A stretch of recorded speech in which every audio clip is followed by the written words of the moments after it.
He used to write to make a living, but now he's writing to survive. The character Misery Chastain, who made him a best-selling author, is dead, allowing Paul Sheldon to move on from the current book series. But a car accident interrupts his plan, and he wakes up at the house of his biggest fan.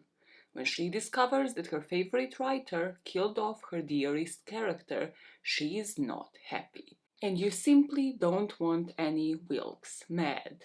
This is Misery. A hazy memory pops off in Paul Sheldon's head. The memory of a woman giving him mouth-to-mouth resuscitation and how smelly her breath was.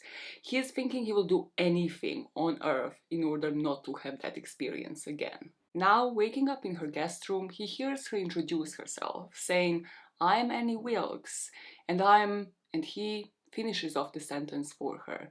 "I know, you're my biggest fan." As for him, he was Paul Sheldon, and he wrote two types of books, great ones and bestsellers. He was divorced twice, he knew that he smoked way too much, and as for right now, he also knew that he was in one hell of a jam. His mind clears up enough for him to realize he is at the ground floor in what appears to be a guest room in this woman's house, and then the woman herself comes into focus, described by Mr. King as somebody of a body that was big but not generous. I assume he means like her boobs were not like disproportionately large like compared to her waist.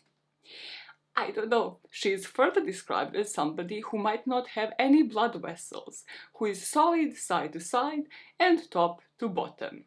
Every 6 hours, this very solid woman is going to bring him 2 pills. And what scared him, one of the many things that scared him about Annie Wilkes, is that the pills he would eventually realize were codeine.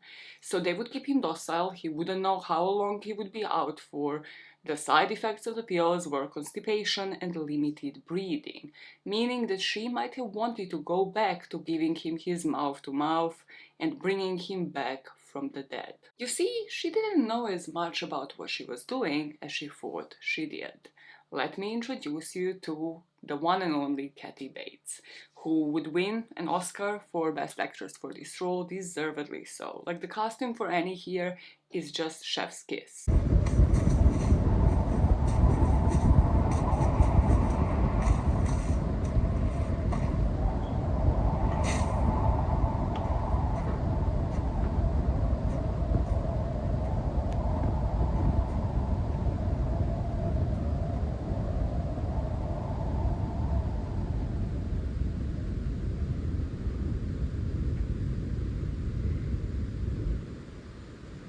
I'm your #1 fan. There's nothing to worry about. You're gonna be just fine. I'll take good care. I'm your #1 fan.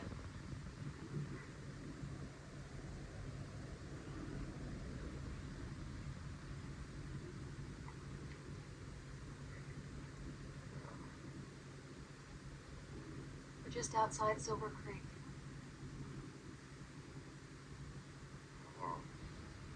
You've been here 2 days. We will meet her the moment of CPR, the moment that is so heavily hated by Paul Sheldon in the book, when she gives him the mouth-to-mouth resuscitation, saving his life. Because Paul had been driving. He had been driving through the curves with the manuscript at the passenger seat of his car right after finishing the script for his latest book. He loses control of the vehicle and falls off the cliff. We see how Paul is saved. She single-handedly carries him somewhere while pocketing his manuscript in her coat. He believes she's a nurse because of her bedside manner. She takes dribble off his face as she's feeding him. She knows when to change his sheets in order for him not to get any sort of infection. She knows what meds to give him in order to knock him out and deal with his pain. And during those first few days, there is a valid explanation, The whole city had been snowed down, so there is not really a way for her to transport him to the hospital, and the phone lines were out, so she can't even ring anybody, she can't even alert his family. From Annie, we learned how she had gone into town to get food for the livestock. She had some cattle and she had a pig that we will speak about later. She was thinking about him as she was driving into town, and it just so happened that then she saw a car fall off a cliff. She obviously had to help him, had to do something, because who is going to find whoever this person is? And just as she went down the cliff and managed to save him, get him out of the car, she looked at his wallet and his driver's license, and who does she see? Her favorite daughter. She recognized the name, she recognized the picture of him, and because of the way that he had screamed when she gave him mouth-to-mouth resuscitation, she knew dying men don't scream. She knew that he was going to make it, he was going to live. As for his wallet, it's in the safe space somewhere in the house, leaving Paul think that his whole life is outside of this room at this moment in time. From this moment also something shifts, as he kind of lies in order for her to possibly give him the wallet back so that maybe he can leave one day. The wallet would have, yes, his IDs, so people will know who he is, and also would have some money in it. So he tells her that his dad always told him to keep an eye on his wallet, which was a lie because his dad never gave two shits about him. But he knew from the look in Annie's eyes that he had to give her a good story or she's about to snap. He asks her about the meds and when he's going to get the next doses because his legs hurt a lot. She says in an hour, and this is the first time that Paul looks down the bed at his legs and his feet. We see that both legs seem fractured, they're in some sort of makeshift cast, and Annie reassures him that as soon as the roads open, she will take him into a hospital. Until then, he's stuck with her. Detective unit, there was a period in time in Stephen King's life between like 87 and 92 when this man had a fixation. His fixation was about people being bedridden and going through some shit in their head, having hallucinations, trying to survive, doing their fucking best to deal with like a sociopath, probably psychopath, in the room. There was, I don't know what it says about him, right, first of all, that this was his fixation. As you will learn when we discuss this book and go into like final thoughts, timestamp of the video, a lot of it is inspired from his personal life in terms of like, he was going through addictions, so like it can be inspired from this way. I have a feeling he read about some weird fetishes as well. I just have a feeling, because like this book is followed by Gerald's Game. So like this came out in like 87 and then Gerald's Game in 1992. There was something else there. Stephen, why are you not telling us? Anyways, and then, I don't know what it is about me, that these two books in particular are the only fictional books of Stephen King that I have read. I've read his memoir that's called On Writing, that mostly focuses on his technique and like how he writes, tips and tricks really, and before Misery, that was my favorite book of Stephen King's. Which again, I don't know what the fuck it says about me, that I read about somebody's description on how they write in order to actually then trust them enough to read their books. Maybe I just haven't found the right book by Stephen King before this, but this gem made me genuinely excited to be reading again. This book and the one that I will post a video on in December were they were the best books I have read in a long, long ass time. So first I watched the movie, and I watched some people recap the movie, and the movie is good. The book is fucking excellent. And the main difference is, as I have spotted after first watching the movie, not having read the book, in the comments on those recaps, people were commenting how Annie Wilkes in the book is so much more crazy. And I was like, a man writing about a crazy woman, how crazy can she be? Boy, this book was good. This book, people were not lying in those motherfucking comments. There were no lies told. Then I thought, how can I portray the enjoyment that I felt the best? I will be recapping the book in order to do that, and then in the final thoughts part, I will tell you the differences between the movie and the book. Like what the movie could have done more, who could have had more of. It's mostly just more catty base as Annie Wilkes. But why I do believe it was the right type of adaptation after all.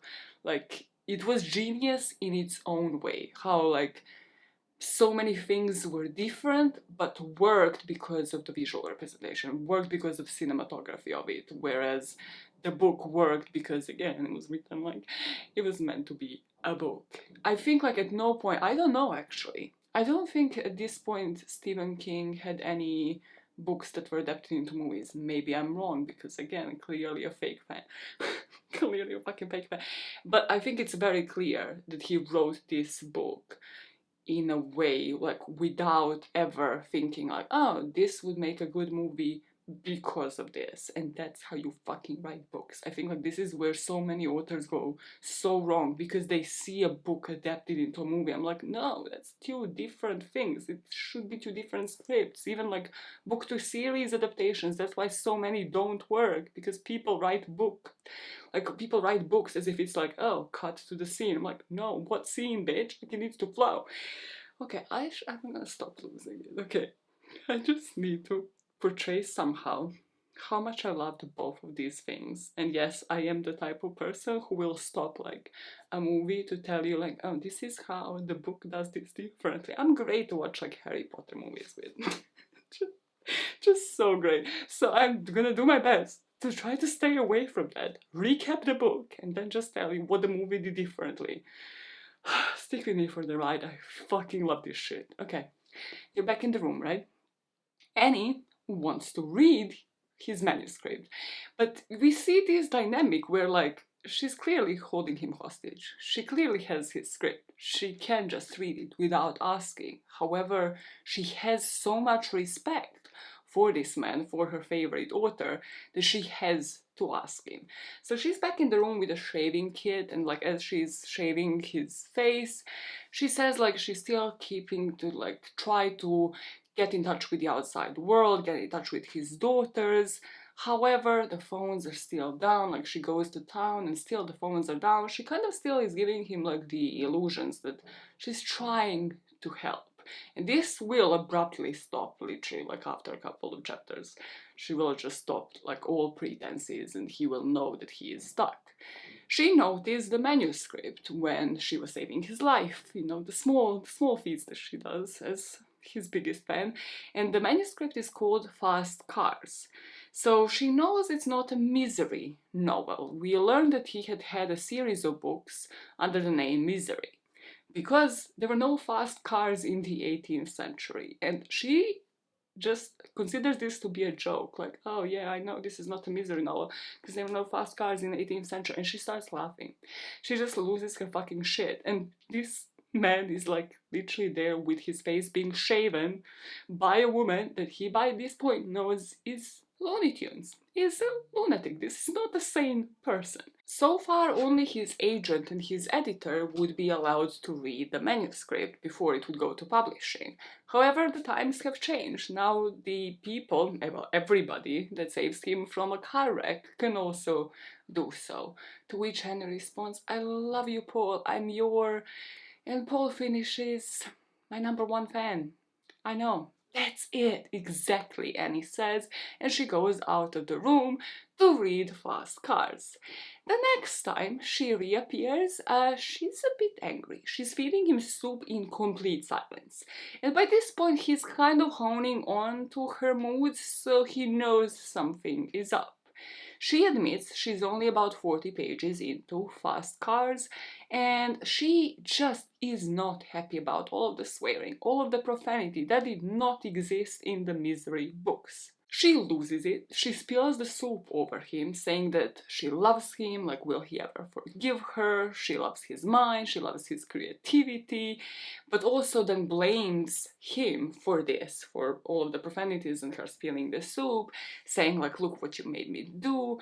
And she throws that plate of soup into the corner. Very, very Swifty of her. Very like Taylor Swift with look what you made me do. It's like reputation. It's all great. Listen, then, after throwing the soup into the corner, she laughs it off, saying, I have such a temper. And he says that he's sorry, to which she says, you should be. He has no nobility. I was just a little kid. Everybody knows I. They do not. What do you think I say when I go to the feed store in town? Oh, now, Wally, give me a bag of that effing pig feed and 10 pounds of that bitchly cow corn.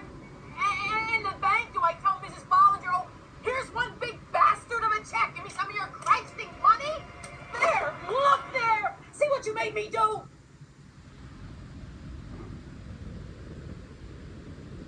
Oh, Paul, I'm sorry.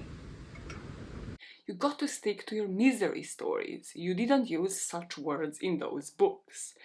Paul, by this point, knows full well that Annie is mentally unstable.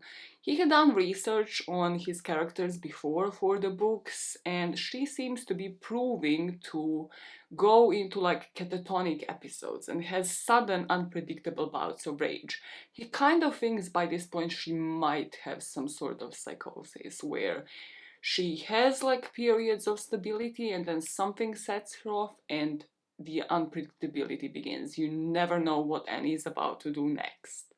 And as she lives in the middle of Earth's ass, Annie goes to town to get groceries. But also what she gets is the book that Paul recently published, and that was the last Misery novel. So the last Misery book in that series is called Misery's Child. And we are to assume she hadn't read this book up until now, that it was only recently published, and because she lives in the middle of nowhere, like this bookshop never actually had that book. She sleeps up also on the return home and says like, oh, the phone in the town is working, but she did speak to the hospital, and as soon as the roads clear up, they will come for him. She also spoke to his agent, and nothing is making sense because she clearly can drive into town, so the roads have cleared up. He knows that he is stuck there, it's just like she's still trying to save face and to have sort of like a facade of like, yeah, I'm doing my best to try to help you out. She then proceeds to wipe the soup marks because like the soup is still like on the wall, on his bed, like all over him. And he's crying at this point because she left him without the meds, so he is in huge amount of pain. She's cleaning the soup that she had spilled herself over the walls, blaming him for it. And she's doing it with like a bucket and like obviously soap and a sponge, and then she gets out of the room when she cleans that out and goes for the pills. And she gets 3 pills instead of 2 this time. She gives him the pills and then picks up the bucket and passes it on to him so that he swallows the pills with a bucket of soapy water. I love her. I love her. And she tells him to make sure, like, he doesn't pop those pills back up. Like, he better make sure to swallow those pills. So he does. He's doing everything in his head in order not to vomit because he feels the soap. He feels what's happening. Like, he's like, this is disgusting. And luckily, the effect of the pills takes over and he manages to fall asleep. What I put in my script is like, this scene should have definitely made it to the movie because it would have made the character of Annie Wilkes, played by Kathy Bates, who could have definitely pulled this shit off, like so much more of a nutcase from the get-go. Like, this is one of those scenes where I was like, no, this should have definitely had a visual fucking representation. This scene deserved to be in a movie. Anyways, Paul wakes up and now he thinks of all of the fan letters that he would get. Many of them would write about the return of misery. It was always like misery, misery, misery, like those novels cannot stop. And he remembered that the profanity in particular bothered some of them, and some of those people called themselves his biggest fans. He remembers Annie's name also as if he had heard her introduce herself in a courtroom, but he can't remember anything else about that right now. We cut to Annie walking into his room the next time, and she walks in with a hog, like with a pig. She says to him that it's time for him to meet her favorite beast of all time. Sistine Chapel and Misery's Child are the only 2 divine things in this world, she tells him before proceeding to exit the room, oinking with a pig. Yeah, that and Misery's Child. Those are the only 2 divine things ever in this world.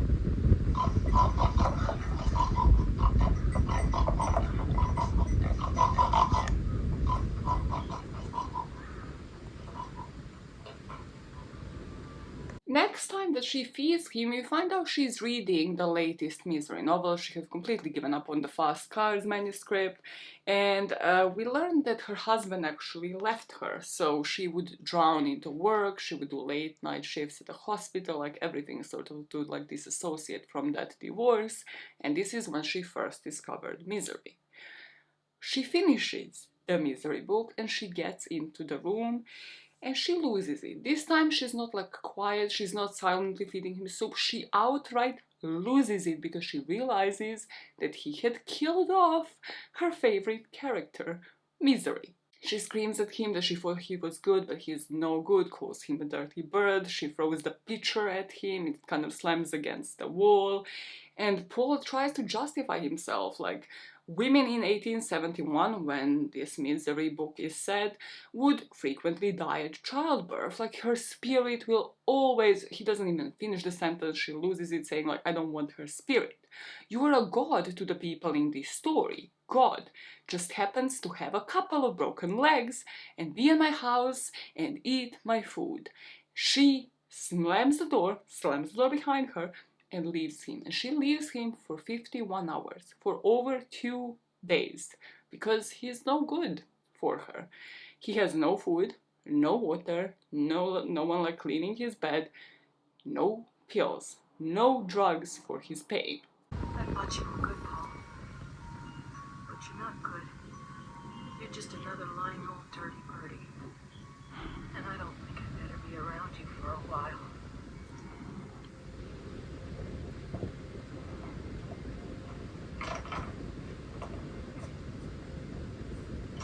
Don't even think about anybody coming for you. Not the doctors, not your agent, not your family, because I never call them. Nobody knows you're here. And you better hope nothing happens to me. Because if I die, you die. He knows just how long he had stayed in this bed because he opens up a drawer and there was a watch that was found on him, so he kept a tally of the hours. And this is very much like Stephen King going into Gerald's Game, going into somebody suffering through withdrawals of drugs and just hallucinating on their own. So here in this book, like, Paul thinks about his life, like, what if this mentally unstable person just lives forever? What if she decides in this hostage situation to possibly kill herself? Like, nobody will ever find me. So in this frenzy, he actually tries to, like, with his hands and kind of crawling, move towards the door. But he falls asleep again on the floor because he's exhausted, so she finds him at the door upon her return. She told him that she had to get away to pray. She is going to give him the meds and relieve him of his pain, but first he has a job to do, and she wheels in a charcoal grill. She has the fire on the ready, she has the matches on the ready, and she has his Fast Cars manuscript. Paul tries to convince her that this isn't the only copy of the book, but she is his biggest fan, if you remember, so she knows that he's lying because he's actually superstitious. So Paul wrote his first book at the age of 24, and he only wrote one copy because he believed nobody would read it. So when it was published and sold, like millions and millions, this is a routine that he would follow in order to kind of like not jinx it, right? In order for his next book and the next one like to sell. So it's no avail. His only way to get drugs is to burn the manuscript for Fast Cars, and as he does, as he throws the match into the charcoal grill, she's kind of like flustered by it. She's saying like, oh my goodness, and tries to like put water over it, but it's done. The manuscript is a goner. He has to return to Misery. He doesn't know that yet. He doesn't fully understand what she wants out of him, but then she comes into the room with a wheelchair, because in town she got him 2 presents. One of them is a wheelchair, and the next one he's going to find out about tomorrow. As he is in and out of sleep, he thinks about what would happen if a police officer was to come around, like how Annie would probably act all normal, how she would serve them coffee and then follow them out. But he also thinks how he never heard like her watch news from her own room, like, or anywhere else in the house, or mention anything that would mean she did and that she was alarmed. Like, he doesn't know if she knows of like the news of his disappearance, if anybody had ever reported it or anything like that. And the problem was that she's hiding him in her guest room, feeding him a diet of meds instead of calling the police, getting an award for finding and taking care of a famous writer. This time around, if they put her on a stand, she will not walk free. The problem was she got rid of the manuscript, and she will surely take care of him as easily. It is now tomorrow, and we find out what the second present is. She got him a new typewriter, because he didn't mean it when he killed off Misery, when he killed off her favorite character. He should just write. He needs to make it all right. And it's going to be a book in her honor. He's going to make her famous. He's going to make her the envy of the whole world, because this is how it works in her brain. She's keeping him hostage, however he needs to dedicate a book to her and be like grateful to her that he's a famous actor all over again. Even when she read that part of Misery's death, she knew that she wasn't really dead, because he's good. He's good. Paul Sheldon is good, and he needs to bring Misery back to life. But he can't cheat his way out of it, as he's about to learn very soon. A side note here, right, in the movie, as she walks in with the typewriter, he's hiding the meds in the hole that is like just in his mattress, so like he dug out a hole where to hide his meds, so every time she gives them, like he basically keeps them under his tongue and then like spits them out. In the book, he's heavily dependent on the meds, on this invented medication called Novril, and only towards the end of the book is he going to like try actively not to take them and suffer through withdrawals once he thinks of a plan and like sort of like tries to deal with Annie in his own way. At this moment in time now, he knows what he needs to do. He needs to bring Misery back to life. So he asks Annie, if I write this novel for you, will you let me go once done? To which Annie replies, you speak as if though I'm keeping you a prisoner. I think by the time you finish, you should be up to strength to meeting people again. What impressed me about Stephen King's writing here in particular is that Paul Sheldon notices each time that they speak about technicalities of writing or just like comparisons of different typewriters and why this one works better or worse than some of the others. She doesn't care for it because she's fully only invested in the story. Characters are the only things that are real to her, that matter to her. Like Misery's death was real to her, and Misery being reborn again is going to be like very real, as if it's like a real person that matters to her. And all of the books are trashy romance novels, just adding to the eeriness of how unhinged she is, that like these literally like romance novel people are so real to her, as if they're like her real life friends, real life love interests. It's, I don't know, the way that I have put it in my head, it's as if like somebody is holding your telenovela writer hostage and making them write up a story, or like holding Nicholas Sparks hostage and like write another fucking notebook with a different type of ending. They cannot die in the end. I think they die in the end, right? It's like, yeah, or like they die of like old age somewhere, all at the same time, like as if. Nicholas, we gotta talk. You ruined my fucking childhood, and like none of those couples in any of your books should have ended up together. Are you okay? Is he married? Is he okay? Every single time we go back to, are men okay? Annie now puts his wheelchair, wheels him onto the window. He says like another one of his superstition is that the typewriter has to face the wall, but he does this in order to assess his situation, in order for him, because they're at the ground floor, to look outside, and for him to see like the surroundings, are any cars passing by, is there anything else nearby?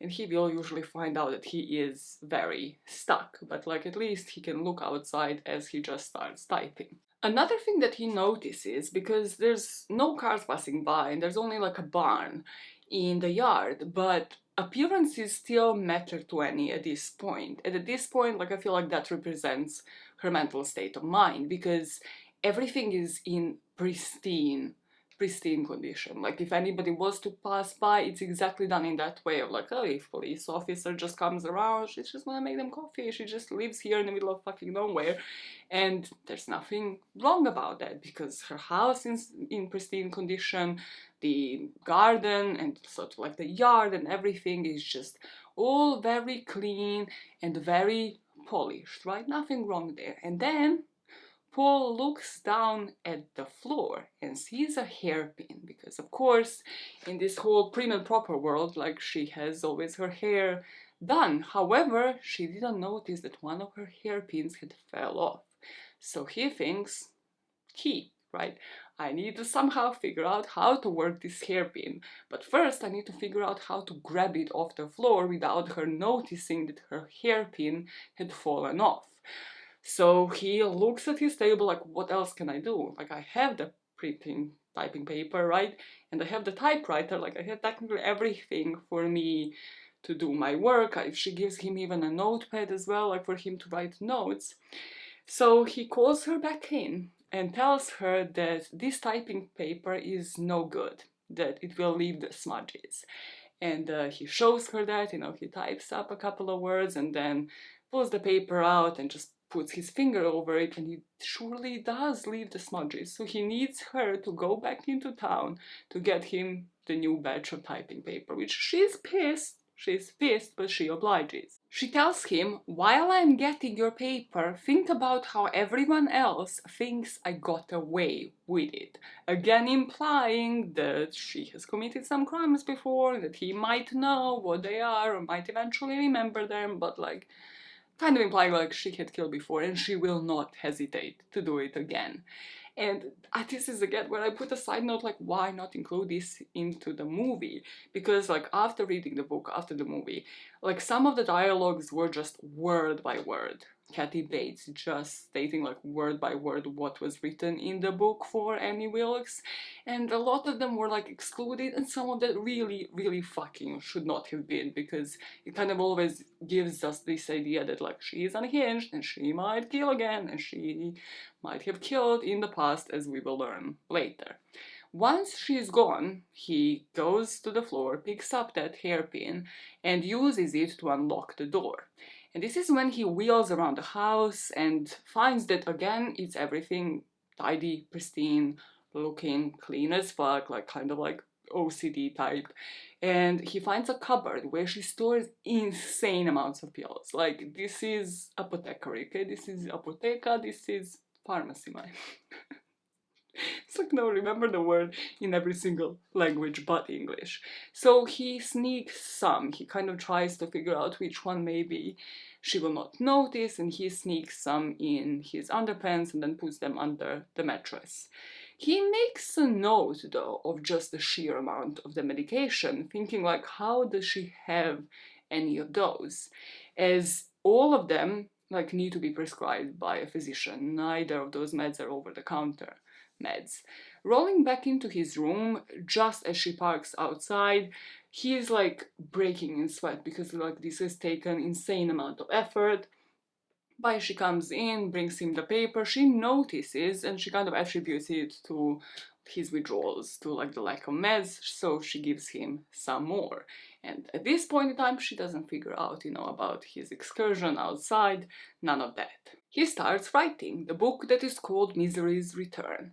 He writes during the day, at night, Annie goes into his room, picks up the chapters, she reads them, she's his editor, fully like in charge of making comments on this book. So one day, after a couple of chapters, she goes in and she is not happy because he's cheating his way out. It's not right. She appreciates that he had named the nurse after her, however, it is just not right. He can't cheat Misery back to life. So what is he to do? He's just like confused, but then he doesn't have time to be confused because this is one of those cult scenes from the movies, because she loses it again. She tells him a story about when she was a child, going to watch serial films, so like chapter plays, she was disappointed with a cliffhanger as the serial never picked up from that last scene. So they chose a predictable way to end it, and everybody was like happy, people were applauding in the cinema, but she was not. She was not happy. She started screaming. So the cinema staff came in, threatening to take her out. But Annie would not stop. She was not happy with just how this serial film had ended. Anyway, my favorite was Rocket Man. And once it was a no-brakes chapter. The bad guy stuck him in a car on a mountain road, knocked him out, and welded the door shut, and tore out the brakes, and started him to his death. And he woke up and tried to steer and tried to get out, but the car went off a cliff before he could escape. And it crashed and burned, and I was so upset and excited. And the next week, you better believe I was first in line. And they always start with the end of the last week. And there was Rocket Man trying to get out. And here comes the cliff. And just before the car went off the cliff, he jumped free. And all the kids cheered. But I didn't cheer. I stood right up and started shouting, "This isn't what happened last week! Have you all got amnesia? They just cheated us! This isn't fair! He didn't get out of the cock-a-doodie car!"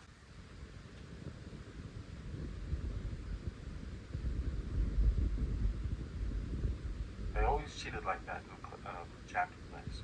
But not you. Not with my misery. Remember, Ian did ride for Dr. Cleary at the end of the last book, but his horse fell jumping that fence, and Ian broke his shoulder and his ribs and lay all night in the ditch, and he never reached the doctor, so there couldn't have been any experimental blood transfusion that saved her life. Misery was buried in the ground at the end, Paul, so you'll have to start there. Paul now knows he needs to bring this character back to life in a way that she will not find as an easy way out, and just a cop-out for him to finish the book earlier, or he's dead. So we go into Misery's return to learn a bit about what he's writing. The books would center, so the whole Misery series, on a love triangle involving Misery as well as two men that were named Ian and Joffrey. I think in the movie Joffrey is named Winthorn, something like that, and the two men are best friends. Through the book, it's obvious how much Paul hated this series, which is why he ended it, which is why he killed off Misery. So in Misery's Child, he kills off Misery at childbirth. Inside of the new book, Annie is now reading about Misery's memorial service. How people, especially a gravedigger, are hearing sounds as if Misery is trying to get back from the dead.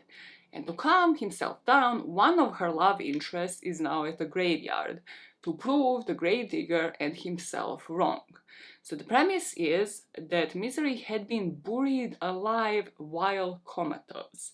And because they heard the voices, men from the village realize, what if she is indeed alive? The only way to prove it is to dig up her body. So they do exactly that. They dig a grave, a hole 8 inches deep. And once they do, Misery is indeed alive. She's saved, and she had no idea who they were, so it's kind of insinuated maybe she has lost her memory, she has amnesia. Upon finishes these chapters that he had written, Annie comes into his room. He asks her, is it fair? She says yes, and it's good, but it's gruesome too. It's not like any other Misery books. Shall I go on? He asked. I'll kill you if you don't, she says, just smiling, just chill vibes all around. You won't have to kill me, he says. I want to go on. 1 person in a dozen is allergic to bees, Annie tells him, kind of offering it as an advice of like how to pull this off, right? Like how to explain to the people why she was buried alive. Why did they think she was dead in the first place? And she goes red in the face, kind of like almost smitten, like, oh my god, like imagine if he uses this and he uses me as his inspiration. A bee could have been the cause for the live burial. He already has ideas in mind, but he says like, thank you, Annie, I'll think about it. Again, she didn't think about how another woman dying in the book due to a bee sting would make this not a plausible plot, right? Because apparently there's another person that died because of a bee sting, and he's like, well, how do I now have this not be a cop-out, but we also just see like how Annie only cares about Misery. She does not see any other character, she doesn't see the flaws, she doesn't see the flaws in techniques, she doesn't care about any of that, the same way that she didn't care about the typewriter or the writing paper.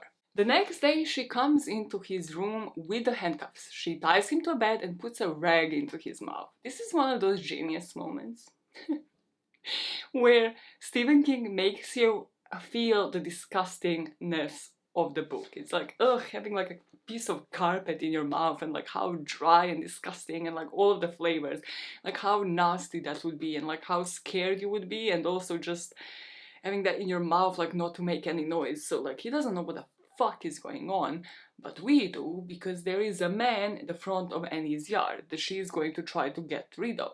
She goes back into the room, and this is where in my own script I named the chapter Bills, Bills, Bills, like the Destiny's Child song, like, can you pay my automobiles? She goes back into the room and she rants. 10% tax increase, overdue, cackadoodle, dirty bird, $506. Basically, she forgot to pay the bills. She's in arrears. And he here notices, Paul does, that she keeps forgetting things, right? Things start moving forward where like her psychosis might be progressing. She didn't change calendar dates. That is something that he noticed when he was wheeling around the house the last time. That like there was a calendar on the wall and they were still like few months behind. So like she doesn't like really maybe even know like what month we are in. Now she's forgetting to pay the bills. Like the psychosis is escalating. The mental illness is escalating. He, however, offers now when she takes the rag out of his mouth, which was so beautiful and disgusting, to pay for the bills. He still has some money in the wallet.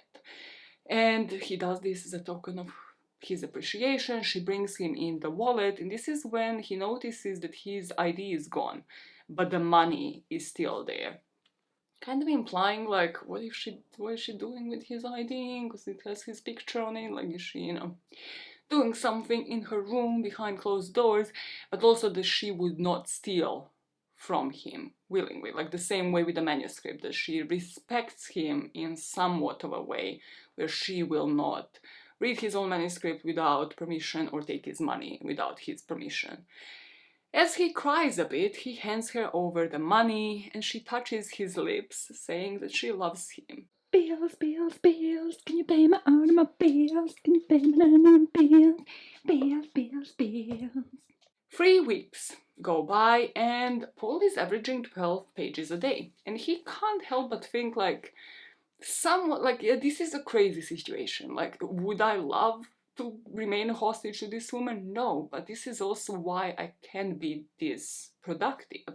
He realizes he is able to write this many pages because he isn't drinking, he isn't just smoking all day long, bar hopping, picking up women. There are no bad habits causing him to stop writing throughout the day. And he also gave him a notepad, and we see that he uses it for the notes for the novel, but also he uses this notepad in order to crush the pills and then put them sort of like as a pill powder in this sachet that he had made out of paper, just in case if he has the opportunity to maybe knock her out and then possibly escape.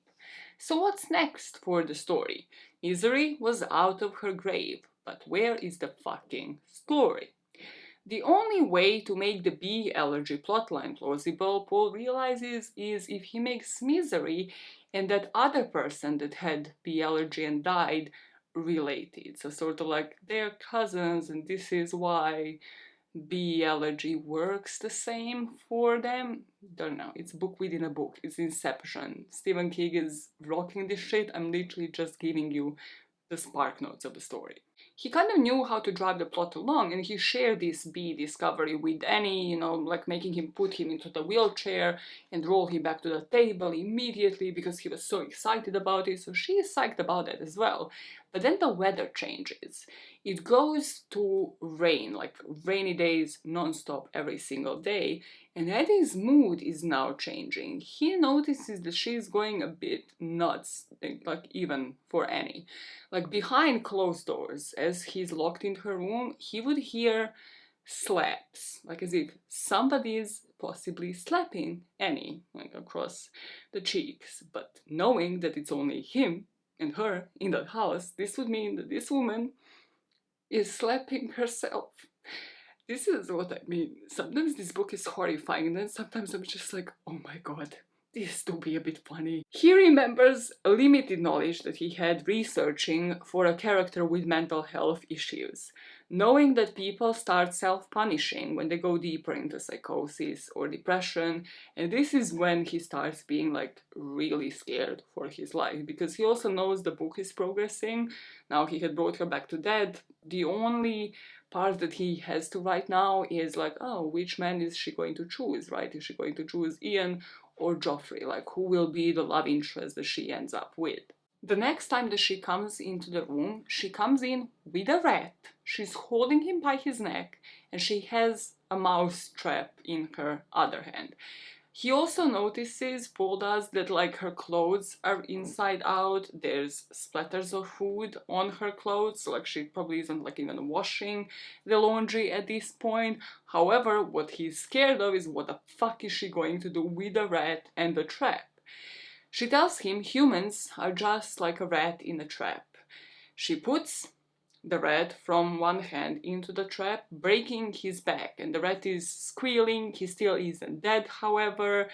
He doesn't know how to escape, so she takes him by the neck, kills the rat, and throws him into the corner of the room, like splattering his blood all over the wall. I'll get my gun, Paul, Annie says. Maybe the next world is better, for rats and for people. She then proceeds to leave the room while sucking the rat blood off of her fingers. She just wants to know how Misery's return ends. I was scared, guys. I was really, really fucking scared at this point. I'm so scared for our boy, Paul Sheldon. How many people were scared? Me too. I was really, really scared. Paul, things are getting weird around here. Like, you better finish this fucking book. She's slapping herself. She's licking the rat's blood, Paul. Like, this can't be healthy. Licking rat's blood, like, you probably get, like, some fucking liver disease or some shit. It can't be healthy. Okay, in the book, right, we find out that she goes to what she calls her laughing place. But this is just a random place in a village where people don't hear her scream. This is where she was coming from when she found him in the snow. Like, totally chill vibes, totally chill energy. Maybe she has gone there at this point, because yes, she again leaves the house and Paul has no idea for how long she's gonna be gone. He thinks to himself, who said she didn't leave me anything to eat this time? Looking at the rat in the corner of the room and the blood splattered on the wall. And at this point he starts laughing himself.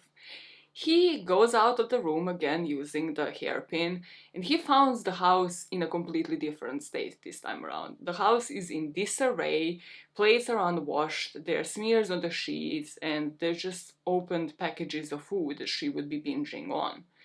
He left that room at this point with the idea of escaping, but then he sees like puddles outside because it was raining, and he knows he's stuck.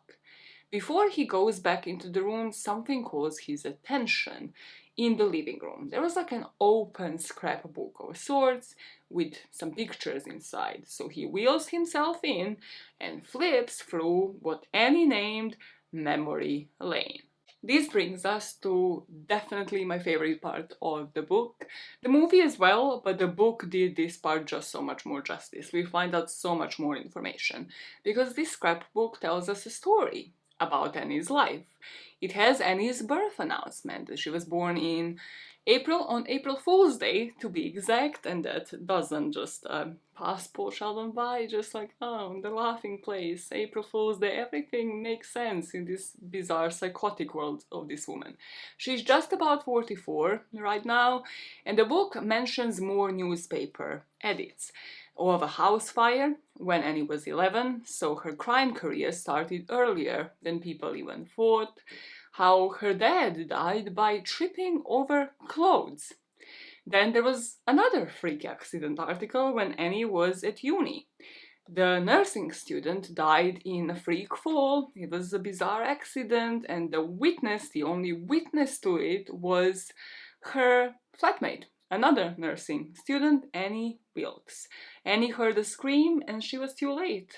Her friend tripped over a cat and then just flew out of the window, just how it usually happens. Accidents happened years apart in two different towns, so like her dad dying and then this nursing student dying, so nobody really connected the dots. And it kind of proves like maybe she is smarter than a lot of people gave her credit for, especially like Paul Sheldon, like who underestimated her big time until this point. Then the saga continues. He sees a graduation picture. Annie Wilkes graduated with honors, but the pattern was inescapable. She would get a job, kill some people, and move on. And she killed them because they were rats in the trap. She moved westward, a welcome aboard article would follow, and then 2 or 3 unremarkable deaths. Cycle continued until she was in Denver, which is where we see a wedding picture, and it would be her own wedding. The husband, Paul cannot stop thinking, looked a lot like the picture of Annie's father that he had seen. The chances are that in the next few pages there will be an article about his husband dying. But this doesn't seem to happen. It seemed like she stopped killing when she married this man. But the pressure is building up. He sees an article about a divorce after a short illness, then another welcome article into another hospital, after which she turned crazier. Long illness followed by short one, long, short, long, pages on infant deaths were commemorated in this scrapbook. He's thinking, how many did she kill? Counting some of them, it would seem more than 30 people by 1981, without authorities figuring out. In 1982, she finally stopped, and she was pronounced the head maternity ward nurse. It would only be when she began killing healthy along with the sick that investigation would finally be launched. In the movie, the newspaper cutouts and the books were so well done. I just have to put that in because you would see that she kind of had like bookmarks of sorts, portraying like babies or writings, like saying another baby, as she was literally sickeningly commemorating her own kills. Paul reads about the arrest, as all of the infant's health would worsen after visits to her. She went on trial. There were 8 counts of first-degree murder, and it seemed like hanging was too good for her. She was monikered Dragon Lady by this point, and the name would stick.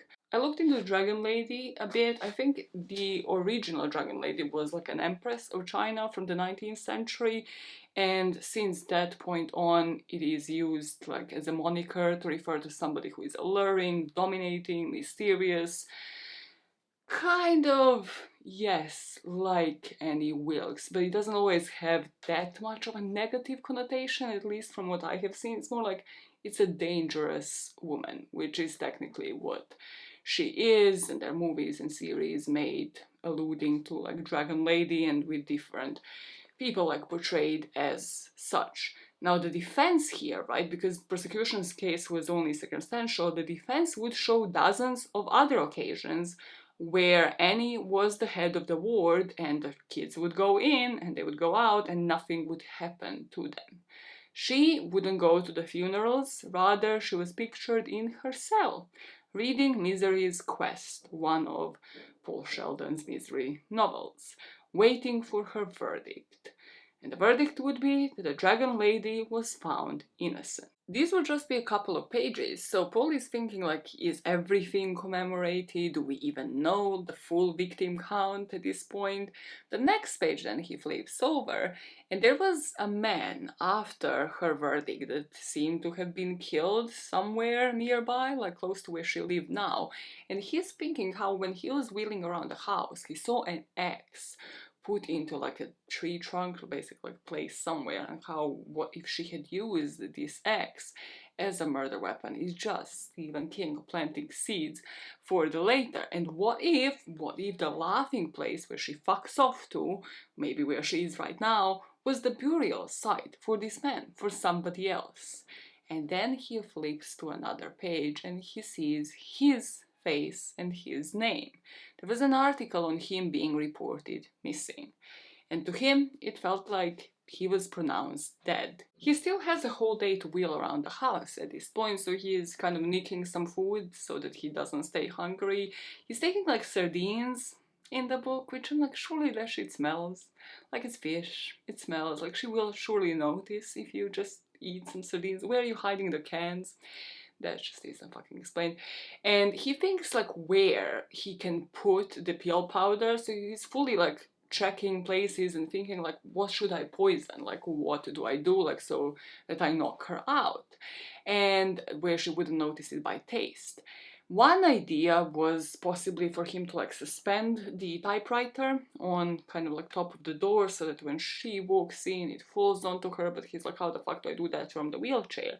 So he settles on an idea where he goes into her drawer and takes the knife and then goes back into his room and puts the knife underneath his mattress. Paul falls asleep, and as he's back to being awake, he notices that Annie is at the bottom of his bed. And during this whole conversation that he now embarks on with Annie, he hears always that there is something happening in his leg area, as if something is being put in between his legs, and there's some commotion, like the bed is clinking and clanking in that spot. However, what woke him up was the fact that he was now fully tied, like whole of his body is just tied to the bed, and he knows this is an immediate threat. She is pissed. So it seemed like he forgot to lock the door, right, like with a pin when he was back in, and she figured out that he was out snooping about. Then she checked a couple of areas. She noticed that the knife was missing. She found him underneath his mattress. She noticed that the book had been flipped through because she had a bookmark. She had like a thread, so like if you open up a book in certain spots, like that thread moves. You know, like how in the movie it is portrayed with those little bookmarks. That's it. Genius, genius. So she knew exactly where he had been, but she wants to get those answers from him. How many times did he go out, she asks. He lies, thinking that the knife is still under the mattress, but then she shows him the knife. And at this point, he just starts laughing. Like all of this work happened for nothing. Pointing that knife at him, Annie is shrieking at this point. Yes, this might have floated here by itself, the meds. She explains why she actually has all of those pills, that she would bring some of the samples home as she was a nurse. She was just chipping. What else did he see? Because he clearly saw like the memory lane book. Because now he knows that she's a nurse, so that's why she's explaining herself. She isn't waiting for answers though. She keeps going on about how no one will find his car, because that is where she had gone to make sure that the car isn't visible if somebody looks down. And he's constantly, like, as she's venting and screaming and shrieking, hearing something being put near his legs. But he's tied to the bed, so like his torso and his chest is also tied, so he can't lift his head up to see. In the movie, Annie is just incoherently going from one topic to the next, and then she proceeds to put a wooden block between his legs, and she just crashes them. I skipped through this scene because I don't like scenes of torture, right? So in the book, I was listening to the audiobook, I will admit, I'm a lazy bitch, I know. I skipped for like 30 seconds, and when I unpaused, guys, she had his foot in her hand at the door. And I was like, what the, wait, what? This doesn't happen in the fucking movie. She cut off his foot. Yeah, she cut it with like an axe, and then she cauterized the ankle with a blowtorch. She like hobbled him, and because she's a nurse, quote unquote nurse, fucking killer nurse, she made sure that that area is basically not infected, so she cauterized it. I'm so scared. This is where I was just like, okay, no, this isn't okay. And you were my bestie, you did nothing wrong, and then you did everything wrong. Now you might think she's crazy, right? There's red blood on the wall, there's a rat on the floor, there is a foot of a man in her hand, you might make those deductions. You don't know, crazy, you don't know, crazy. She's not done cutting off limbs of his body. So he makes a typo, because now, right, like, he has to take insane amounts of medication to even proceed writing this book. He, I think, falls asleep on the job or makes a typo, something like very fucking minor. She comes into the room with what he knows is going to be like a homemade anesthetic, so a syringe, and he starts screaming. At this point, he's petrified of her. He's just in that wheelchair in front of his typewriter, scared shitless. He starts screaming, and she says like, yeah, you better stop, like, you can have this one way or the other. She plugs in like an electric cutter in the socket that is near him, that is by the wheelchair, and she cuts off his left thumb. That's not it. She then proceeds to make a cake and she comes back into the room with a candle, one of the candles being his thumb. And she says, well, happy birthday. She sings the happy birthday song to him. He knows it's not his birthday. He knows he better listen or she's going to make him eat the special candle, as she calls it, which is his thumb. This is also the part where I have to make a side note and say the movie could have portrayed it better, just in terms of like visuals, right? Like blood smeared on the wall, the sheets soaked around the house, the whole messiness of it.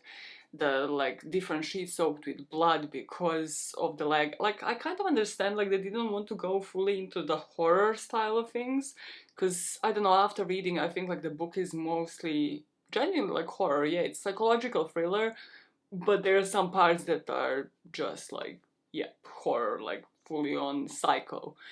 And the movie probably didn't want to go into that avenue. It was more just like a psychological level, but then there's some parts that like, oh my god, they would have worked so much better as visuals. This man is now without a foot, without a thumb, just hobbled and like writing for his captor. And at first he convinces her, like when she's bathing him and bringing him back to life, that he can do it, like at least leave me like 15 minutes to write during the day. And as she does that, like, you can see that he is now fully like hallucinating because of the amount of meds that he's taking. Like the itchiness of the stub, like where his foot used to be, reminds him of the bees that he had envisioned for the plotline of this story. This is something also where like I feel the movie could have portrayed it better just visually, you know, the soaked sheets, the messiness of the house, her losing control and like composure. I think the book and the movie did like a very different version of Annie's mental state. In the book you see like a clear demise, you see spiraling like from one thing to the next. It's like a clear progression of somebody's mental illness, whereas the movie keeps her all like, have her front and still be as clean and pristine and prim and proper like to the public, while she's actually just going through shit inside of her head. I don't know, I thought like that was interesting. I assume the movie didn't want to be just full horror and just as gory as the book ended up being. Annie, who at this point had read some of his pre-surgery work and had written some of her own endings, comes in with a sundae. And she tries to like be super nice and milk like the ending from him, and he says like, no, you wouldn't respect me in the morning if I were to tell you the ending. At this point she's issuing threats, but he knows that she will keep him alive. Like, yes, maybe another part of his body is gonna go, but she needs him conscious enough to write, and she wants this book to be written at this point, so hopefully she's gonna hold off like the torture for now. After his thumectomy, the single best accomplishment that he had had at this point was counting the days. And one such day, as he's trying to focus, he sees through the window a state trooper parking his car, and he starts screaming. There's no control, there's no second thought, he starts screaming. There's an ashtray that has not been used here for months, because it's not like she's letting him smoke, that he throws at the window, and he's just trying to do his best to alert of his existence in this house. He thinks he's about to be saved, but Annie saw this man too. She goes behind the state trooper and knocks him the fuck down. She knocks him down with a cross that we learn had been used at a funeral or one of Annie's animals that apparently Paul had witnessed during his time here, because at this point it has been months. So she knocks him out before he even got to the house. This state trooper somehow survives, and he goes for his holster. He takes out the gun and he shoots in her direction, but she ran away. And you would think, like, maybe she's gone somewhere. No. She goes to the shed, and then, like some motherfucking psycho, she jumps on one of those ride-on lawnmowers, and it's giving graphic, it's giving sick to my stomach. Paul himself vomits while witnessing this scene through the window, but she runs him over. Body parts everywhere. His blood under the lawnmower, in those blades. She cleans up this crime scene while he's watching everything, and she's just blaming him. She goes back in to like give him food and give him the message. She's fully like ranting, blaming this on him. Had he not screamed, she would have just sent him on his way. He sees everything. He sees her clean everything up. He sees her clean up the mower, but not the blade underneath. So he knows she's getting more and more forgetful, but at some points, like, right, this is good if she gets discovered because they will know and like have more crimes to connect to her. When she next comes into his room, he said with as much dignity as possible, just go ahead and kill me. But she doesn't. Instead, she brings him with this wheelchair to the basement door. And here she says, like, you have 5 seconds to decide. Are you going piggyback or am I pushing you down the stairs? He chooses piggyback, and she brings him down, and he's like, Annie, please don't let me stay here. He hears the rats. It's disgusting. It's humid. It's a nasty-ass basement. But she just puts him on some fucking shitty-ass mattress. And then she gives him a lowdown of what she's about to do, because she knows that somebody else is going to follow this state trooper. They're going to check up on him, and it's just a matter of days. She tells him that they're going to be alright by the dark before someone comes to check on the trooper, and she has a gun ready for them. She has to bring the body to the laughing place to dispose of it. She's going to leave the note in the mailbox as she's gone, that she just like gone to this place and she will be back, basically like having a whole alibi ready. And next time the men come around, there will be at least 2, Annie says, that she can handle them. If they see Paul, however, she will take the gun out of the bag and she's going to start shooting, so he better remain quiet this time around or there are more people that are going to die. She also prepared a story when these men come around, they're going to ask her, has she seen the officer? And she will say, yes, she did. And how they showed her the picture of Paul Sheldon, and she told them that she knows him because she's his biggest fan. But she doesn't believe they will come to search the house, not at first, so maybe she can buy them a week between this point and possibly them coming inside of the house or possibly even having a search warrant. She asks him, can he write faster? Like, how much longer does he need to finish Misery's Return? Annie says, I see the ending, and one is very sad. You wouldn't kill her, would you? What will you do? Kill me, Paul says. You're writing one of the endings yourself, Annie. She goes now, we presume, to the laughing place to dispose of this officer, leaving him in the basement. He isn't writing, but she didn't even leave him with a notepad. She doesn't trust him, like she knows that she needs to be in the house for him to write. And this is where, in the basement, as he's again in and out of hallucinations, she had kind of left him like a syringe for him to inject into himself, but at this point he knows. It's the final countdown, he can't like possibly be dependent on drugs and also try to survive. So in the corner of this basement, he notices that fire pit, like the barbecue grill, right, where she made him burn the Fast Cars manuscript. And underneath it, he notices a can of lighting fluid.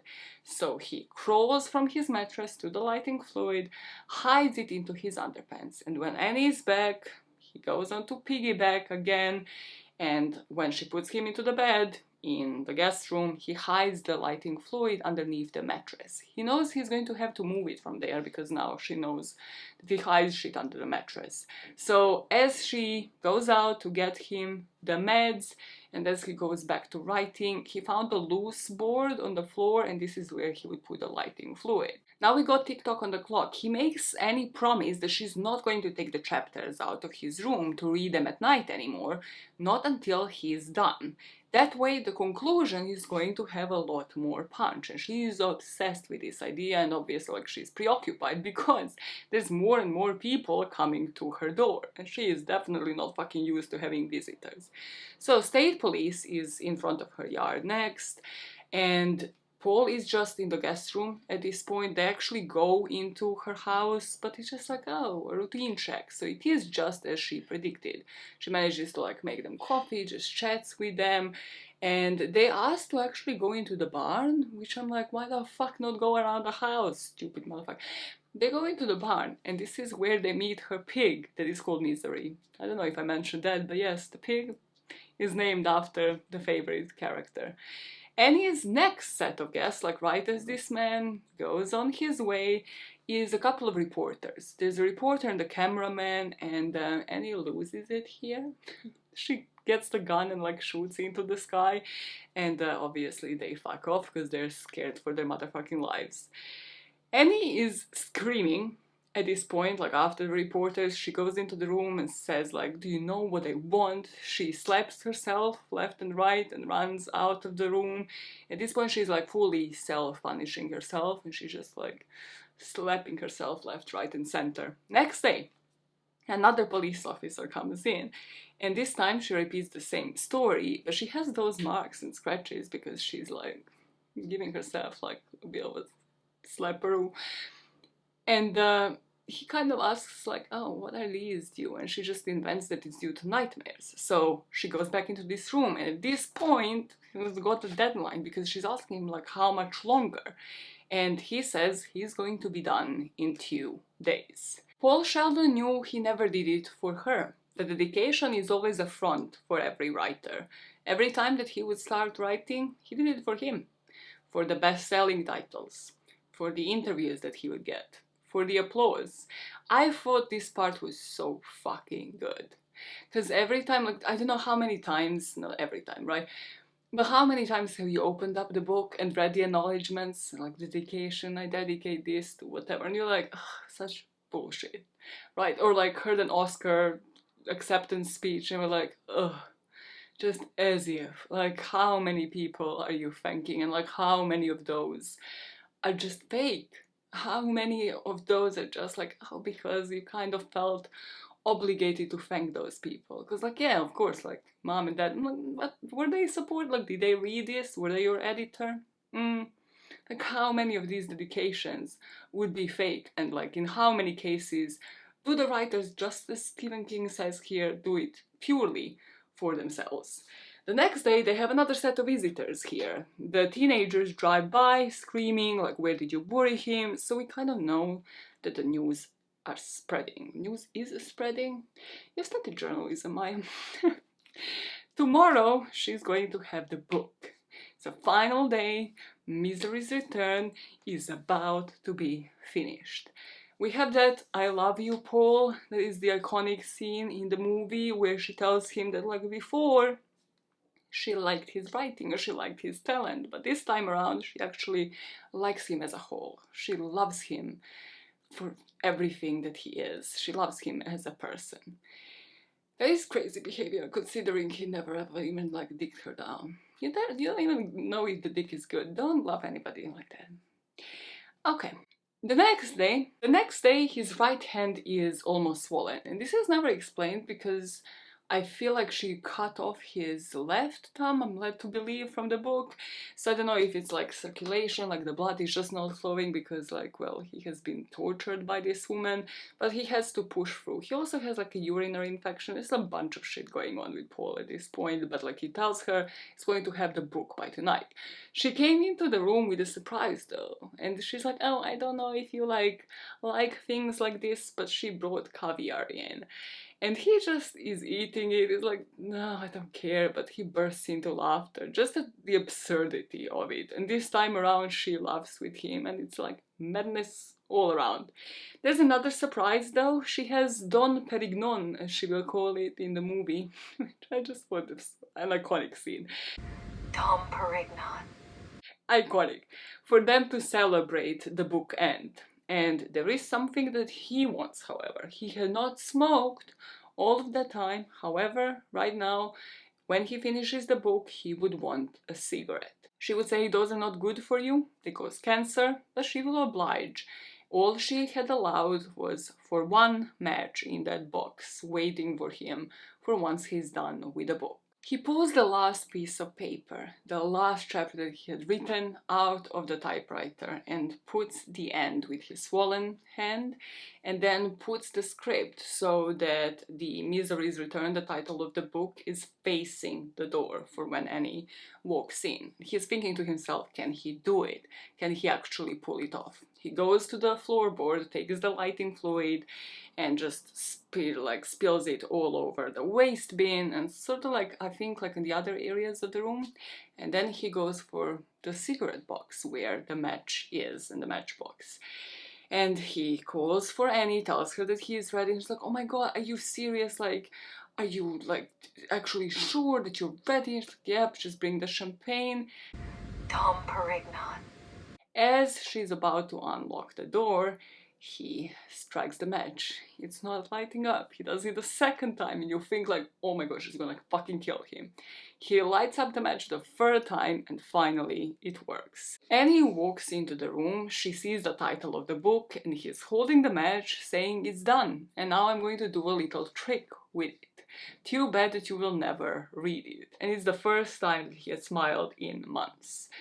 He plunks that match into the waste bin and then he's losing it. She's like just hurling, doing everything to save this book, shrieking, not misery, you can't do the bread, you can't burn misery. She's like literally pulling the paper with her own hands. She's fully like burning herself in order to like possibly try to run out for the bathroom to try to get water on some of the pages and save some of the book. And as she turns around, he takes the typewriter and just slams it against her head. She falls onto the ground and she had fallen onto some of the burning paper, so he can smell it go through it, her clothes, some of her flesh being burned. She still gets up, but her clothes are now burning. Her clothes are on fire. At this point, she had turned around to like go at him, but she trips over the typewriter. And I just laughed at this point because like, come on, Mr. King, what is this? Is this like a child's play itself where she's just like tripping over like a caricature? Why is she tripping over everything? They scuffle. They're now on the floor. And he goes for the burning paper to stuff it into her mouth. This scene was a bit disgusting, I'm not gonna say. Kind of the book oscillates between like me laughing and me being disgusted. Because as he's shoving the burning papers into her mouth, he's saying, suck my book until you choke, I will rape you with it, suck on it, go on and eat it all up. He just like keeps slamming the papers into her mouth. I'm like, was this really necessary? Like, I think we get the point. She's choking and her mouth is being burnt with the book. I think we get the point. Without the R word, okay? She gets up again, somehow she's still fucking alive, but then she trips and goes down with her head falling at an angle. He thinks she's dead, and he's finally free. He is almost at the door when she opens her eyes. And this is when the book says she was as solid as he thought. She was still coming after him. So he, after like a lot of tugging and pulling and her gurgling and finally like falling on top of him, he manages to get out of the room and lock it behind him. Her fingers were still poking under the door that was locked behind him. The next thing that Paul remembers is waking up in the bathroom. So his intention was to go to the bathroom and like find other things like in the kitchen or the bathroom, like other matches to like light the whole house on fire. But he had to go back into the room and check, not if she's alive, but go to check for his manuscript. Because he hid it under the bed. The chunks of paper in the typewriter were fake. Or I put, what if he broke the superstitious spell and finally wrote 2 copies? That's why he was working overtime, to like have, yeah, 1 copy that he will not burn, and then the other one for Annie. Which one is it? We will never fucking know. I know, guys, but like he fooled her. It was the plot twist that the movie doesn't fucking include, okay? The police officers are finally there with a search warrant, like, they finally fucking appeared, and he's screaming from the bathroom for help. Police comes in, they help him, and like obviously he says like, yeah, guest room, like go in, unlock it, like we think she's dead, I think she's fucking dead, but like just go in, check. Police enters the guest room. There is blood, there's glass, there's burnt paper, but there is no one in that room at all. This is when I gasped. I audibly gasped as this part of the book had happened, because where the fuck is she? What had happened to her? We go into a time jump. We jump 9 months later. Paul is going to be walking with a limp for the rest of his life, but he will walk with a prosthesis, of course. And he started drinking again. He was drinking because he was having nightmares, he was not writing at all, this was his way of coping, and also because he was heavily going through the withdrawals after being taken off the meds that Annie was giving him. Misery's return was put on a fast track. We learned that there were millions of copies just in the first batch. And this was good, as he was unsure whether he will ever write again. He doesn't want to fictionalize himself, like obviously there are mentions of him writing about his actual experience of being a hostage and going through this, but he just doesn't feel like anybody would want to read it, and he's sure as fuck doesn't want to relive it. He found out that Annie pulled out the paper out of her mouth in that house and went out through the window. Annie succumbed to her injuries inside of her barn with a handle on a chainsaw because she had plans for him. She was gonna go back into the house with a chainsaw and kill him. However, her cause of death was fractured skull. She was killed by the typewriter in the way of the poetic justice. This is the book about writing, after all. Sitting in front of a blank screen, Paul recalls a small incident of a kid pushing a cart in front of a supermarket that he just went to that day. The cart had a cage in it, and inside of a cage he at first thought he had seen a cat. However, then he saw the white stripe on its tail. Pushing the cart faster, the kid was not stopping, but clearly who he was pushing, or rather what he was pushing, was a skunk. Paul thought, where did it all come from? Eddie Desmond had lived in New York his whole life, but he had been to a zoo dozens of times. He had seen an animal like this, but had no idea how such thing could have got into his deserted road. It was a skunk. Eddie started slowly to word it. Paul was now weeping in front of his screen because he realized he was able to write again. The end. That's how the book ends, right? Let's now speak about what the movie includes that the book does not. So I think if you watched the movie and heard the recap, you will realize, although the movie adaptation is great, the book is just so much more powerful. People in the comments were not lying about this woman being crazy. So the movie had a lot of flashbacks in order for the camera cuts to be working. So like flashbacks of Paul's interactions with the agent, and then like agent calling the police. The whole saga, how every time he finishes a book, he has a glass of champagne and a cigarette. Then possibly maybe he was even in this accident in the first place because of that, because he might have been a bit drunk.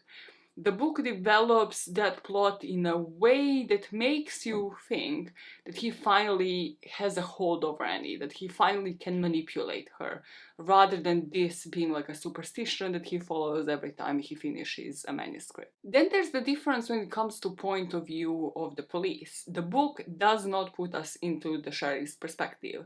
We only learn about the police coming into the house when they physically show up. And even then, it's from Paul's perspective. Avoiding that point of view in the book makes it so much more horrific, as this point is to make us feel that they're doing nothing to help, rather coming back and each time not having a warrant while he's forced to finish the book. I think like that was beautifully done in such a way where you can see like the police is not doing fuck all, and you're like getting frustrated and frustrated, but you also see like the point is being made where he has to decide to get off the drugs and basically work to save his own life because nobody else will. Also, I understand that we have this perspective in the movie just because it is a visual representation, because as viewers, we have to know more than Paul and like be on the edge of our seats as Annie passes the sheriff in her car multiple times. Then as we see the interview with the police chief announcing that Paul is dead and they didn't locate the body, making you think that they had actually stopped searching. And then to emphasize Annie does not follow the news and this might be the way to win this.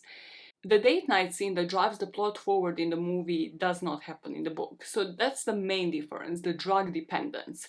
And it's why the movie was done in one way compared to the book. In the book, there's always kind of like, oh yeah, he's dependent on drugs. He does kind of plan to possibly spike some of her food, some of Annie's food to like knock her out, but he never puts that plan into action because like other things come along.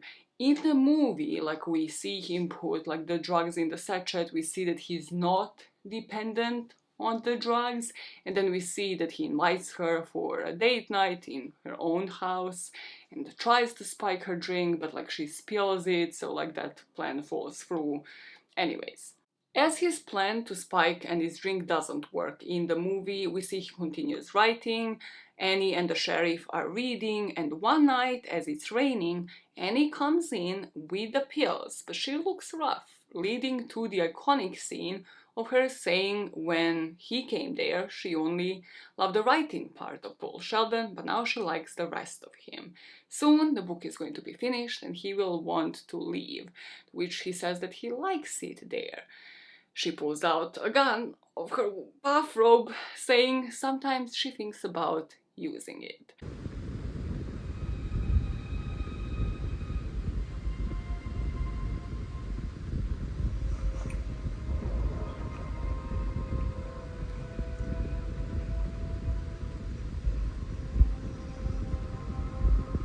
I have this gun.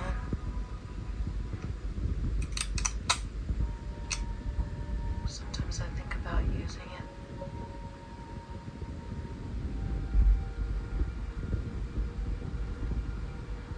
I better go now.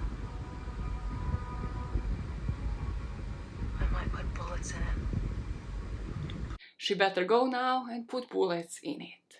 This gun will later in the movie be used as the endgame, once him and her are to finish the book and have their glasses of champagne, where there will be 2 bullets in the gun, one for Annie, one for Paul. The movie will tie all of the flashbacks that we have spoken about, the police point of view, and him using her obsession with the writer Paul Sheldon she has now as her hostage to drive the story. Because the camera jumps between different people reading Misery. So the sheriff reads Paul's old work, one of his older Misery books, and makes a note of a particular quote because he remembers seeing it somewhere else. We see Annie having road rage in the movie as she's near the police station, and Sheriff seeing her and remembering a line from Paul's book that he had also read. He goes into the library to find the archives on a criminal case. And right under a picture of Annie Wilkes, in the court he reads the quote from the Paul Sheldon book. "There is a higher justice than that of a man. I will be judged by him." In the book, there's always an insinuation that she was a fan and that he kind of knew, like, she was somewhat of a criminal, and then he learned, like, oh, she was a full-blown serial killer. But nothing that I have read insinuated she used something that she had read in his books as a quote when giving interviews, at least not in the book. After finding this in the archives, Sheriff goes into the local shop to find out if anyone bought Paul Sheldon's books recently. Did it happen to be Mrs. Wilkes? And is there anything else odd that she bought? And the shop assistant tells her, oh, the paper. To which Sheriff is like, newspaper? No, not newspaper, the typing kind of paper. So by himself, in the movie, the sheriff goes to the house, which stupid, stupid, stupid. I love it when this is stupid. Sheriff is at the door, but at this point, Annie manages to inject Paul, knocking him out and shoving him into the basement. The sheriff knocks on the door, says like, that she might know of a Paul Sheldon, to which she starts with like his date of birth, he was born to this and that, like his parents. Funny, I have laughed, I have chuckled.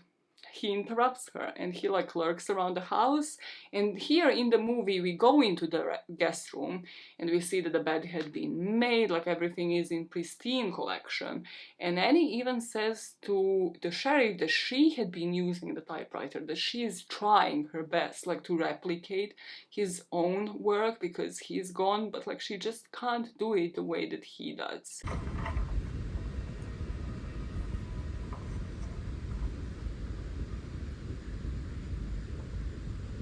How he wrote, the kinds of words he used, the wonderful stories he told. I spent the last 4 weeks trying to write like Paul Sheldon, but I can't do it right. I try and I know all the words, but it's just not the same. Well, maybe it takes a while to get the hang of it. I could give you a couple of 100 pages of mine and you could tell me what you think. I'm not much of a critic. Well, I just thought. Oh, look at me. You'd think I'd never had a guest before. Would you like a nice hot cup of cocoa? No, really, I don't It's care. no trouble. There's some already made. So the sheriff looks around, and just as he's to leave, Paul makes a sound in the basement to alert somebody else is in the house. The sheriff goes back in, but Annie is sort of like behind him and she shoots him and kills him at the door of the basement. Don't be sad, Annie says. It's beautiful. I put 2 bullets in my gun. We'll be together forever. But Misery has to leave. Paul gets his way back to the room to finish the book so that she can find out who Misery chooses as her partner, as her love interest. And he's almost done, and he needs 3 things. Of course, as his #1 fan, she knows what they are. A cigarette, because he stopped smoking, except when he finishes a book, a match to light it, and a glass of champagne. Dom Perignon it is. You know, when I finish, I'd like everything to be perfect. I'll need 3 things. What things? You don't know. I was fooling, silly. You need a cigarette because you used to smoke, but you quit, except when you finish a book, and you have just one. And the match is to light it. And you need 1 glass of champagne. Dom Perignon. Dom Perignon it is.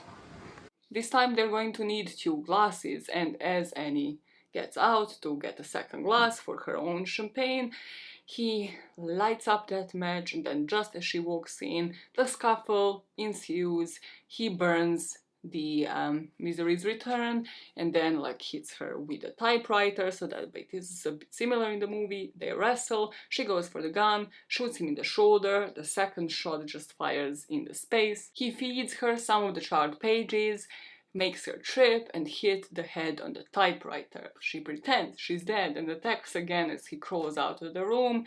He spots a statue of a pig here. I love that for this movie, I loved it. So like the pig Misery statue is just there on the floor again. A bit random, a bit convenient. Why is the fucking statue of a pig on the floor? And he picks it up, bonks her on the head, finally killing her. So in the movie, technically, she's not killed by words. She's not killed by a typewriter, but by Misery herself. Love it, love it. Hearts, hearts all around. In the movie, the time jump is 18 months later, and we see him have a lunch with his editor, saying that in some way Annie Wilkes helped him. She asks him how does he feel about writing a non-fiction book, and he says it sounds like she's making him relive the worst weeks of his life. In the corner of his eye, he sees her, approaching with cake and a knife, except it's a hallucination, because it's just a waitress, telling him that she is his #1 fan. How would you feel about a non-fiction book about what went on in that house? Gee, Marsh, if I'd have known you better, I think you were suggesting I dredge up the worst horror of my life just so we could make a few bucks. I thought you were over. I don't know if anyone could ever totally get over something like that. It's weird. Even though I know she's dead, I still think about her once in a while. Excuse me, I don't mean to bother you, but are you Paul Sheldon? Yes, I just want to tell you I'm your #1 fan. that's very sweet of you. Now, I just have to say this, had the movie included a thumbectomy scene where like she used his thumb as a candle, this ending of the movie would have been a lot more powerful. It just had to be said. Had to be fucking said, but sure, he's hallucinating that he still sees her. That's powerful enough, I guess. The main difference is in the movie, Paul Sheldon is still in control by the end of it. In the book, it's very much Annie Wilkes' world, and he is just in it. The very final thoughts here, I loved both the movie and the book, because I feel like they had different writers, obviously, for the movie, and it worked. We have seen something like this done with You recently on Netflix, the Stalker, again, TV series, where the first series on Netflix, as somebody who has read the books, I know a lot on this topic as well, the first series on Netflix follows the book to a T, like literally, like again, like this kind of thing where it's dialogue is followed, like all of that. And then they had like completely different writers for the remainder of the seasons, literally from book to almost everything is different compared to the books. And that in itself is genius. Like, I feel like here especially, like, yes, the book was genius in its own right, and then it just shows off the talent of the writers, the directors, the producers, that they have made an equally, somewhat weaker, some would say, but like an equally strong plot for a movie, for the visual representation of the whole story. It's a masterpiece in either form, and the only parts I didn't like are those that I mentioned, where visually the demise could have been portrayed better, and is spiraling out of control, and how that reflected on her environment, including possibly even more of the iconic lines from the book that Kathy Bates could have carried.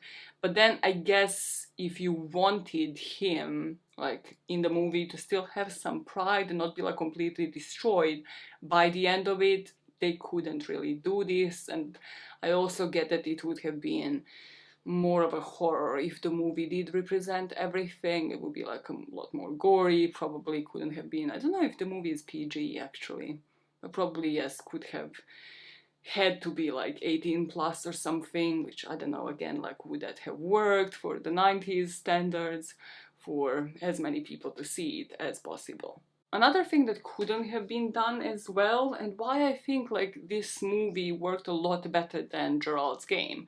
In the book, Paul gets delusions a lot about like a phone in the house going off, like people coming to save him, what if she died, what would happen to him, which are kind of the staple of Stephen King's books, with a person being bedridden, but it can't translate to the movies, which I think why, I think Gerald's Game, the book, was nowhere near Misery in terms of like quality or anything like that, and it is because everything was like this person being stuck to their own delusions and just like spiraling out of control, but there was nothing else happening in their vicinity, whereas in this book like there's a shit ton of like just psychological spiraling also happening. And what I wonder, because in Stephen King's own writing I read about his own drug addiction that inspired that part of the book, is whether the drug dependency was excluded from the movie adaptation on purpose. So he doesn't have to deal with the on-screen portrayal of his addiction. And also because around this time, so the book came out in 1987, Misery. Stephen King got clean in the late 80s, so right after the book. So in his book on writing, he said, "Take the psychotic nurse in Misery, which I wrote when I was having such a tough time with dope. I knew what I was writing about. There was never any question. Annie was my drug problem, and she was my #1 fan. God, she never wanted to leave." When he further spoke about Paul Sheldon and whether this character was based on himself, Stephen King said, "It would be fair enough to ask if Paul Sheldon in Misery is me. Certain parts of him are, but I think you will find that if you continue to write fiction, every character you create is partly you." Just one last bit that I had to look into, the pig. At first I was like, why was the pig named Misery? Like, what's the story behind it? Like, without looking into it, I thought of like the connotations that are usually associated with a pig. That it's dirty, that it's big and stocky and fat, like everything that Stephen King used as kind of descriptors for Annie herself, like to, you know, show off her attributes in such a way. But no, it's purely Stephen having a dream about a fan naming an animal after her favorite character.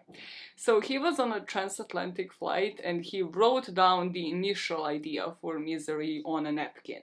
He wrote something along these lines. "She speaks earnestly but never quite makes eye contact. A big woman and solid all through. She is an absence of hiatus. I wasn't trying to be funny in a mean way when I named my pig Misery. No, sir. Please don't think that. No, I named her in the spirit of fan love, which is the purest love there is. You should be flattered." And the pig Misery was there as he had a different ending in mind, because Stephen King in his book mentioned that he had originally planned for Annie to force her prisoner to write a book which she would then bind in Paul Sheldon's skin. Suddenly, the idea of Paul Sheldon dying wasn't as crazy as I thought it was. When commenting on why he chose not to go that route, Stephen King said, "It would have made a pretty good story. Not such a good novel, however. No one likes to root for a guy over the course of 300 pages, only to discover that between chapters 16 and 17 the pig ate him. But that wasn't the way things eventually went. Paul Sheldon turned out to be a good deal more resourceful than I initially thought. And his efforts to play Scheherazade and save his life gave me a chance to say some things about the redemptive power of writing that I had long felt but never articulated. Annie also turned out to be more complex than I'd first imagined her, and she was great fun to write about." And that, ladies and gents, is how Misery was born. To think that had it not have been for this transatlantic flight, for him being served a cocktail, given a cocktail napkin to write this idea on that was just like flashed out in his mind, to think that had it not been for his addictions and his own trauma, we would have never had this masterpiece. I don't know, I could never. What I need you to do, right, in the comments, is put your favorite Stephen King book, write a synopsis, spoil the whole shit for me, okay? This is what I like. This is why I make these videos, because I wish there were more channels that just recap the whole book or the whole movie. I would still read it if you convince me it's worth reading, okay? I need a psychological, I need to be scarred for life. I need to laugh at one moment and then have goosebumps the next. I need to be fucked for life. I don't like horror, I don't like sci-fi bullshit. I'd like to know that this is something that could happen. And I like to be scarred for life. I like not to sleep at night, you know. It's like if it's for a good book, it's worth it. That's all I'm saying. Drop your Stephen books in the comments and tell me, did you like this movie? If you watched it, did you like the book? If you read it, what were your favorite parts? What were your favorite parts? I cannot speak anymore. What were your favorite parts? Annie Wilkes. Like, she's my bestie. She's nothing wrong. She's a serial killer. She's a fictional character. Listen, let us just sometimes... No, let us not glorify my fictional characters like Annie Wilkes. She was a nurse who killed. And then she ended up like killing other people. Like, she started with like her father. You read a book. Why would we ever glorify anybody like Annie Wilkes? Let us glorify Stephen King. Yeah, I don't like glorifying men. But he's the one who wrote the damn book. This is my dilemma. This is what I think and then talk to myself about. No, about Misery, let us actually just glorify a man for it, because he was the one who wrote it. He was the one that had this idea, put it on a napkin, and created a bloody masterpiece. So yes, today I will allow myself to glorify a man. I don't want to say worship a man. I don't think I will ever allow myself to worship a man. It's too strong of a word, okay? And I think Stephen King has enough of worshipping fans around the world for me to be like, worship. I think I have ever said the word worship out loud. Yeah, I think it's clear. I think it's clear to everybody watching. Worship. So fucking dramatic for no reason. Worship. Why? Can you say war in a normal? No, just sorry. I have just noticed. I always enunciate it like this. Why? Just say war in a normal, flat-pitched tone of voice, and then say worship. War. Stop it. Get out. Okay, Stephen King book recommendations in the comments right now. Worship. My You never say that word again. Never say that word again.